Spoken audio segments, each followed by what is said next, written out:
Today we're at 61 in Uptown Lexington, 60 in Reedsville, we had 61 in Troy, 58 degrees in Asheboro, to 57 in Greensboro. And you see Graham, beautiful view from the Graham Cinema.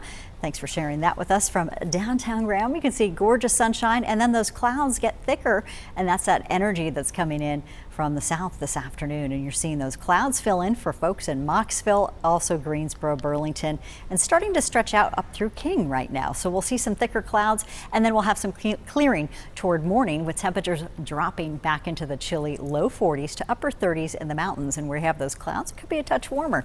We'll have some sunshine for you for much of the day, and a few clouds could get hung up as we go into the afternoon hours with that front that's coming in. It's a backdoor cold front sweeping through, doesn't bring us rain. It doesn't even really cool temperatures. In fact, ahead of it, we have warm temperatures tomorrow. 40 degrees in the foothills to near 70 for that afternoon high in Mount Airy and Yadkinville, and in Blowing Rock, Boone. As we go through Ennis and Sparta, we've got temperatures that should be really comfortable at 63.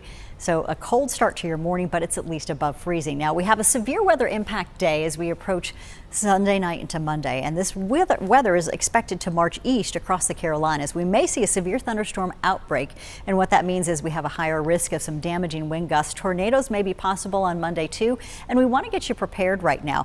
Although timing is going to shift, likely we'll have a better idea of the timing as we get closer to this. A risk of strong to severe thunderstorms could bring those damaging wind gusts, tornadoes, and even some large hail possible. Right now, the current timing thought to be between morning through the afternoon, and that cold front is all going to be determining some of those severe weather risks for us in terms of timing. Does it linger into the early evening, or can we kick it out of here pretty quickly? You're looking at Sunday, scattered showers start to develop. Here comes that cold front, and as that cold front comes in, we have just intense winds aloft and in the mid-levels. This is all going to be bringing in a chance for wind shear, that wind speed, a change of wind speed as well as directional shear, and we've got stormy conditions that may pop up ahead of it. Colder temperatures rushing in behind it. We're going to have lots of warm, moist air right ahead of that cold front to produce at least a line of thunderstorms that could become severe with those damaging gusts that we talk about, 60 miles an hour or more.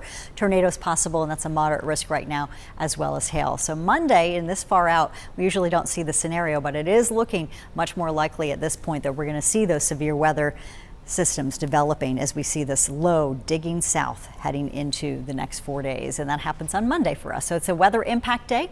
60s for us by then. 40s though on St. Patrick's Day. Talk about big temperature drops. We'll be below freezing, a hard freeze likely in the mid and upper 20s, so any sensitive blooms will need to be covered or brought indoors. 62 on Thursday, 69 on Friday. We warm right back up.